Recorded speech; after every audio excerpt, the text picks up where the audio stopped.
आसमान दोस्तों मेरी तरफ सबको सलाम देता है। मैं देख रहे हैं बाबर रही वेलकम माय चैनल बाबर। आज मैं आपको बताऊंगा गवर्नर ऑप्शन। गवर्नर का काम क्या होता है, वो सियासत से दूर होता है। यहाँ गवर्नर ऑप्शन जिस तरह बातें करते हैं तो लगता है ये लसानी बातें हैं, क्योंकि गवर्नर ऑप्शन जिसका एक मैंने वीडियो देखा, सीरियसली बताऊँ तकलीफ हो रही थी। क्या कह रहे थे, जो जहाँ बच्चे रहते हैं उनकी एडमिशन वहीं होनी चाहिए। वो आके बच्चे यहाँ कराची में यानी सिंध के मेन शहर में एडमिशन ना लें, और उसके बाद जहाँ पे फारूक सत्तार जो एमक्यूएम से ताल्लुक़ रखते हैं, एमक्यूएम में सबको पता है एमक्यूएम में कोई यहाँ सिंध के मेन शहर कराची में कोई काम नहीं करवाया, लेकिन फिर वो कह रहे हैं कि भाई कराची सिंध से अलग है और उसके बाद पक्का जो रस्म है वो पूरी करनी है। आफाक अहमद जो कह रहा है कि सिंध की सकाफत हमें प्यार है, लेकिन हम ये नहीं चाहते सिंध की सकाफत वाली प्लेट नंबर गाड़ी बाइक। जो सबसे पहले यहाँ मैं बताऊँ गवर्नर क्या है। गवर्नर होता है वफाक का, और उसका जो डायरेक्ट रब्ता होता है वो होता है वफाक से।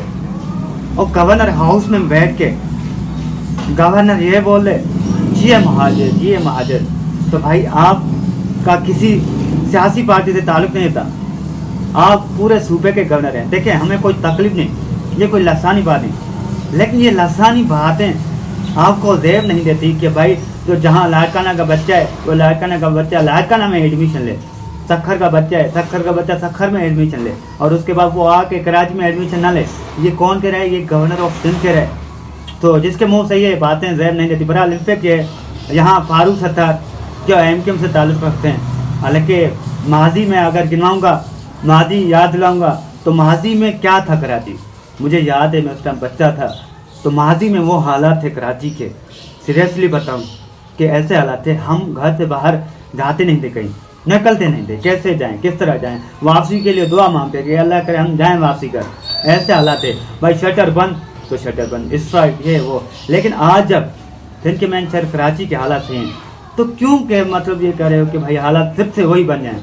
इनफैक्ट ये है कराची सिंध की शहर है और कोई कराची को सिंध से अलहदा नहीं कर सकता। और उसके बाद ये सिर्फ कहने की बातें होती हैं। आफाक अहमद भाई ये पता नहीं किस पार्टी से वो ताल्लुक़ रखते हैं, वो कह रहे हैं सिंध की सकाफत से प्यार है, सिंधी कल्चर से प्यार है, लेकिन हमारे ऊपर ये सकाफत थोप ली गई है और ये हम इस सकाफत को कभी अपनाएंगे नहीं। भाई देखें इसके ऊपर कोई जोर ज़बरदस्ती नहीं, लेकिन ला इज़ ला, कानून जो है हमें चाहिए कानून को फॉलो करना चाहिए। और जिसमें जहाँ पे रहते हैं तो इनफैक्ट ये देखें, मैं टारगेट सबको नहीं बना रहा हूँ, उर्दू स्पीकिंग सिंधी हमारे भाई हैं, मैं उसको कह रहा हूँ जो ये बातें करते हैं लसानी, मैं उनको ही कह रहा हूँ। इनफैक्ट ये है देखें सिंध हमारी जान है, सिंध हमारी पहचान है, और अल्हम्दुलिल्लाह हम सिंध के हिसाब से कोई कंप्रोमाइज़ नहीं करेंगे। भाई भले जेल हो जाए कोई मसला नहीं, सिंध के लिए जेल काटनी पड़ी तो काटेंगे, कोई मसला नहीं। शुक्रिया।